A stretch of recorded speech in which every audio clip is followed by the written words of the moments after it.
ये ना, ये इफ़ यू कैन सी, ये लोकल बसेस के लिए इन्होंने एक रूट बनाया था अलग से। रोज़ हम देखते हैं इस चीज़ को कि एक इंफ्रास्ट्रक्चर है जो कि वेस्ट हो रहा है, but we can't do anything about it. किसके पैसे वेस्ट हो रहे हैं? टैक्स पेयर्स के। टैक्स पेयर्स कौन है? हम लोग। Hi guys, good morning. So welcome back to our channel. So since Manali trip is over, so it's not something कि हम हर रोज़ या हर बारी थोड़े दिनों बाद घूमने जाते हैं। तो we both are working professionals. Currently we have been blessed with work from home, but maybe I will need to go back to Gurgaon. So my base location is Gurgaon. I might need to go back there in some time. So abhi we are thinking to maybe start some daily vlogging sort of thing. If the response is good, अगर आप लोगों को पसंद आता है तो then maybe we can start it. तो अभी again हम थोड़ा exploring phase में हैं कि whether we should be doing it or not. So not so sure as of now. तो गाइज़ अभी आज का ऐसा है अपडेट कि I will be going to MG Astor service centre. तो आई ओन एन एस्टर, शायद आप लोगों को पता लग गया होगा मनाली के ब्लॉग्स में. तो अभी उसके सर्विस सेंटर में जाना है क्योंकि उसका साइड मिरर टूट गया था, राइट साइड का. तो वो मैंने ऑर्डर तो प्लेस कर दिया था तभी, और आज वो आ चुका है and I have had an appointment. तो वो मुझे बोल रहे थे कि सर 2 से 3 घंटे लगेंगे. तो आई रिक्वेस्टेड देम कि यार इतना टाइम साइड मिरर चेंज करने में तो इट डजंट लुक फीजिबल, आप please look into this. तो दे सेड कि सर आप फिर जल्दी आ जाओ, 10 बजे की अपॉइंटमेंट ले लो, जल्दी आ जाओ तो आपका प्रायोरिटी पे काम हो जाएगा and may be you can get free earlier from that. तो अभी वहीं जा रहे हैं. So guys, this is something how it looks. ये है मेरी गाड़ी. So I will be taking this and अभी लेट्स सी कितना टाइम लगता है, how much time it will take for me to reach there. Hopefully 10-15 minute लगने चाहिए क्योंकि अमृतसर छोटा शहर है. अनटिल अनलेस ट्रैफिक ना मिले यहाँ पे भी. अमृतसर में भी ट्रैफिक का बहुत इशू हो गया. तो stay tuned, let's see how the channel goes, क्या कंटेंट इसमें आ सकता है, what we will be posting. So please guys stay tuned.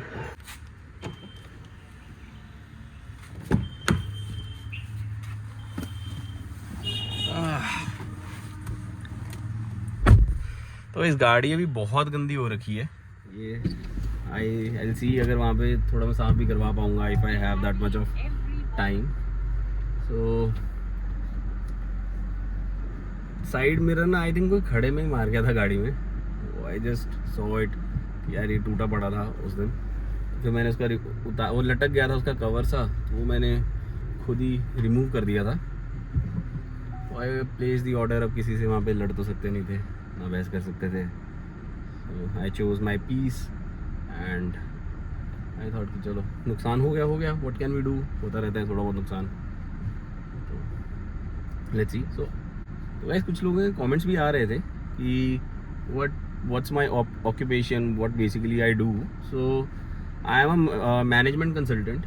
तो इसलिए my routine is something like कि कभी कहीं क्लाइंट लोकेशन पे भी जाना पड़ सकता है. Sometimes I can work from home as well. I have that flexibility. It all depends on the project, what kind of project that we are pursuing or what kind of project that we are doing. So these are some things कि जो depend करती हैं कि how my where I will be in the next coming of days. Guys, हम वैसे दिल्ली गुड़गांव को कोसते हैं कि वहाँ ट्रैफिक है, बहुत ट्रैफिक है. ट्रैफिक तो यार अमृतसर में भी बहुत रहती है यार, यहाँ कम नहीं है ट्रैफिक. ये तो चलो रेनोवेशन सी कुछ चल रही है, सिटी की इंफ्रास्ट्रक्चर बन रहा है कुछ, बट अगेन ट्रैफिक अमृतसर में बहुत है और काफ़ी ख़तरनाक ट्रैफिक है यार. यहाँ की भी कोई भी कहीं से भी आ जाता है. बट ये है कि चलो शहर छोटा है तो you don't feel that much.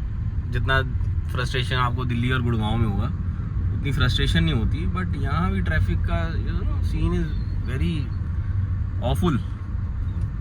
काफ़ी ट्रैफिक रहता है, गाड़ी निकालना बहुत मुश्किल है. मैं अमृतसर में गाड़ी I don't prefer taking out. ये तो अभी बस शीशा इसी का काम था तो गाड़ी निकाली है मैंने. नहीं तो अमृतसर में कहीं पे भी आए गो तो मैं तो स्कूटी या फिर अपनी बाइक से ही जाता हूँ. That's what I prefer. 2-wheeler is something that's feasible in Amritsar. Other than that car is not so feasible for daily driving and all. वैसे ये आ गया अमृतसर की entrance as well as exit as well. तो ये है गोल्डन गेट ऑफ अमृतसर. इसके बाहर आगे जाके है service center as well as showroom भी बाहर ही है. तो मोस्टली सभी शोरूम ना अब अमृतसर में कार्स के या बाइक्स के अब बाहर ही शिफ्ट हो गए हैं। थोड़े बहुत रॉयल एनफील्ड के आई थिंक 1-2 शोरूम है शहर के अंदर। 2 व्हीलर्स के आपको फिर भी मिल जाएंगे, बाकी गाड़ियों के तो मोस्टली सारे के सारे गोल्डन गेट पार करके सिटी से बाहर ही हैं सारे शोरूम।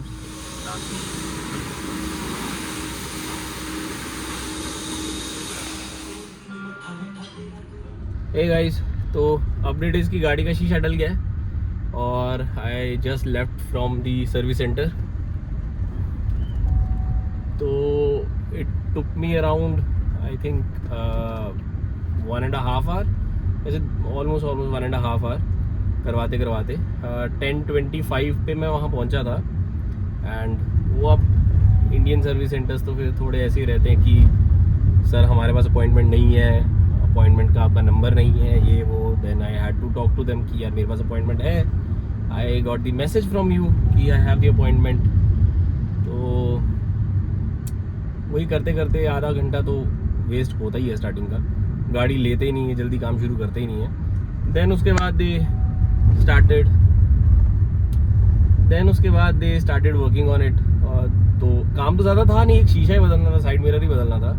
तो जब काम स्टार्ट किया तो आई थिंक 15-20 मिनट्स में काम हो गया। फिर बिलिंग ये वो जो भी लगता है। तो अभी तो शीशा इट्स ऑल फाइन।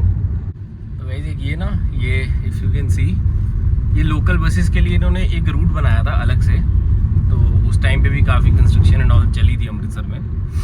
तो ये लोकल बसेस तो इतनी चल नहीं पाई क्योंकि अमृतसर खुद में एक छोटा शहर है और हर जगह पे बसेस नहीं जा सकती। बट जो प्राइवेट जैसे ई रिक्शाज हैं, ऐसे ऑटोज़ वगैरह हैं, तो वो जा सकते हैं हर जगह पे। तो दैट्स वाई ये लोकल बसेस का कंसेप्ट इतना चला नहीं। तो ये लोकल बसेस का कंसेप्ट ज़्यादा चला नहीं क्योंकि हर जगह बस जा नहीं सकती वही।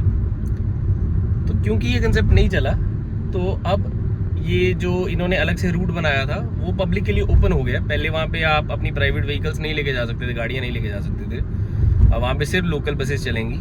बट क्योंकि वो लोकल बसेस ही बंद हो गई हैं तो अब वो नॉर्मल रोड की तरह आप उसको यूज़ कर सकते हो।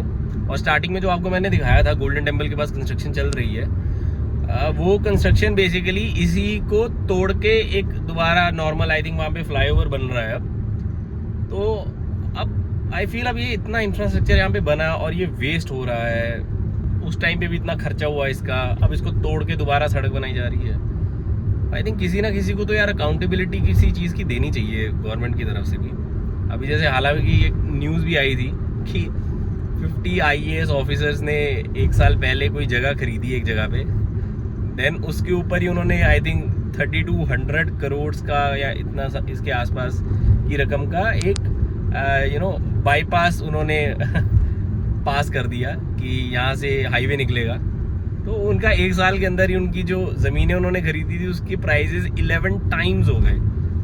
11 टाइम्स प्राइस होने का मतलब है कि अगर किसी ने 10 करोड़ की वहाँ पे ज़मीन ली होगी तो वो 110 करोड़ की उसकी वैल्यू हो गई है आज की डेट में।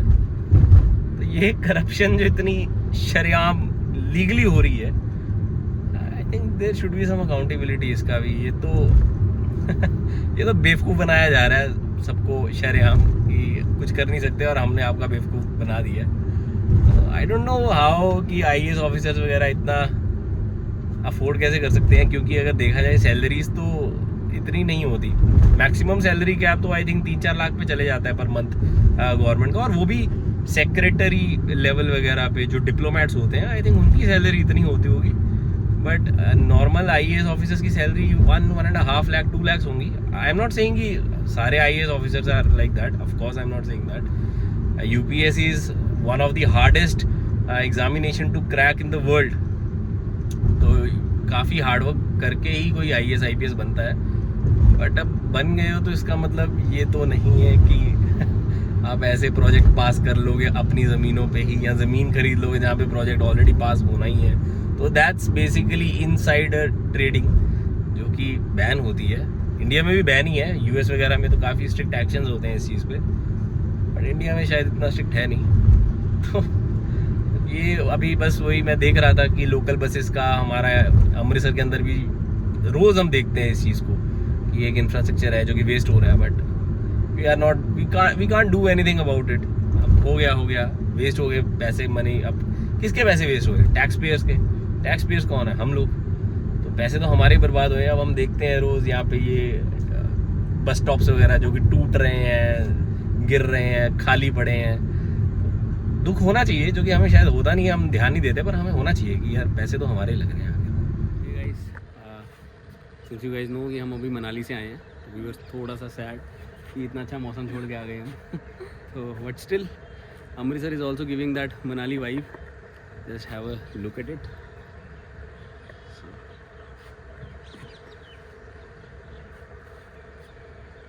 अभी दिन के आई थिंक इट्स 4:30।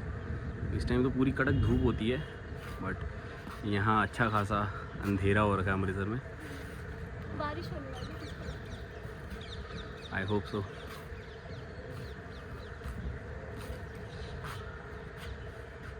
वहाँ कहीं गोल्डन टेम्पल की लाइट्स दिखती हैं रात को, और हमारे घर से I think golden temple should be at max 3 kilometres, तो 2 से 3 किलोमीटर की रेंज में ही होगा। इनफैक्ट अमृतसर अगर आप आते हैं ना, तो आप देखेंगे कि सारा अमृतसर ही बहुत छोटा है, हर जगह ही एक दूसरे के काफ़ी पास है। इसका जैसे मैटरनल घर इसका आई थिंक हमारे डायगनली ऑपोजिट है हमारे घर से, कि मतलब सिटी के दूसरे डायगनली ऑपोजिट डायरेक्शन में है, but still it is 15-20 minutes on the 2 wheeler. गाड़ी में जाओ तो ऑफकोर्स ट्रैफिक का रश बढ़ जाता है। But the good thing of Amritsar is of course the food. तो खाना अमृतसर में हर जगह अच्छा मिलता है। जैसे इसको अपने घर के पास की जगह से अच्छा लगता होगा, मुझे यहाँ से अच्छा लगता है। अमृतसर जैसे काफ़ी लोग आते हैं ना, तो अमृतसर काफ़ी लोग आते हैं, तो वो जैसे पूछते हैं कि फ़ेमस क्या है या कौन सी जगह फ़ेमस है ऐसे। तो आई वुड से कि आप फेमस जगह में ट्राई करो, आप लोकल स्ट्रीट फूड वगैरह ट्राई करो, सो दैट यू नो कि अमृतसर का टेस्ट इज़ डिफरेंट। वो एक आध जगह अमृतसर डिफाइन नहीं कर सकती। तो अब मुझे यहाँ का लोकल खाना अच्छा लगता है, इसको अपनी साइड का अच्छा लगता है, जो कि ज़्यादा दूर नहीं है of course 15-20 minutes, but still we feel that difference कि नहीं हमें वो पसंद है या we are comfortable with that kind of food. अगर अमृतसर का सिर्फ केसर का ढाबा ही इज़ नॉट समथिंग की जो दाल मखनी देता है, कोई भी आप नॉर्मल ढाबे में भी जाओगे ना, you will like the dal makhani.